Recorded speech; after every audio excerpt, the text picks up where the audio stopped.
Hi, this is Larry TABB, founder and CEO of TABB Group. I'm here with Gurvinder Singh, president and CEO of IVP Cosmos Technologies. And the discussion today is really around hedge fund regulation. You know, we're seeing both in the U.S. and Europe that the governments and the regulators want better insight into hedge funds, and we've seen them push to get them to register, and we're starting to see SEC audits of hedge funds. What does this mean? What does this entail? Do they just want to, get a slip of paper saying, I'm XYZ hedge fund, or is it a little bit more intensive than that? I think, just to, step back a little bit, most of the larger hedge funds are already SEC registered and FSA registered. Okay. So, it's also a little bit of a fallacy in the sense that, it's not regulated, so they're somewhat regulated already.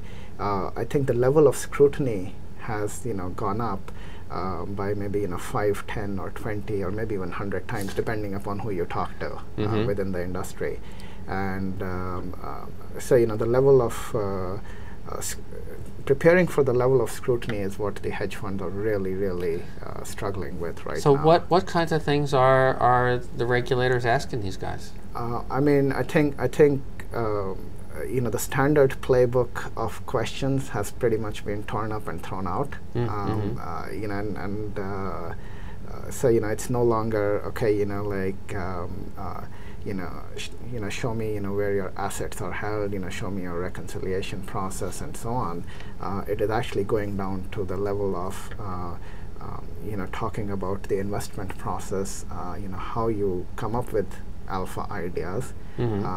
Show that none of them are corrupted by any external sources or so on. Like, if there was, I was telling you earlier about an example of a client where one of the SEC guys asked them, hey, you guys put on a trade at whatever 9:05, and at 9:10 this news came out. Prove to me that there's no correlation. And it's a hard thing to prove unless you naturally start documenting your investment process now. Well, do funds typically document their investment process? No, they don't. That's a problem. So that's again, so it's and I think the bigger funds so are the prepared. idea is, okay, this is how I look for alpha. Jot down all the things that come out of that screening process. We had 27 ideas. We brought it down to 5, and we invested in 3. Whatever your process is, I think whatever your custom internal process is, the funds, all of them regularly have 1 or 2 investment committee meetings, right, where they decide on capital allocation. They look at ideas, they look at performance of the strategies, increase, decrease capital, but they are probably not as well documented. Okay, you have a discussion with the senior PM, and then you go out and do it. Right. But now I think there's going to be a little bit more rigorous. We need to document some thought process around it, how we came to that decision, how we executed it, and so so you have some kind of a regular audit trail that you can show that this was done as part of normal course of business. And now we're also looking at more mid-office and back-office processes to audit as well? Absolutely. Absolutely. I think what the advice we are giving our clients, based on some of the more latest audits that some of our clients have gone through, is to be prepared to basically recreate a trading day in the past, because that's effectively what they are going to ask you. So how you came up with the decisions, what your investment process was, what your trading process was, what your clearance and settlement, and all that other stuff. All the way down to if you had a break, how you resolved it. Show the full audit trail. Show the communication. If you marked your book, especially for the illiquid securities, how the how'd marketing. You get the prices? Who did you get the 3 quotes from, and then why did you pick the mid? Why did is this is this policy consistently applied over the last 6 months or 1 year, or when the policy was changed? Because the fund can change the pricing policy, because the fund is the valuation agent. Right. At the end of the day for the portfolio. So being able to document all those has become very important. So funds typically, I think pricing is one example. Because the OTC portion of the portfolio has become such a big part of the funds, that how you price it is very critical now, and giving that level of transparency both to investors and regulators.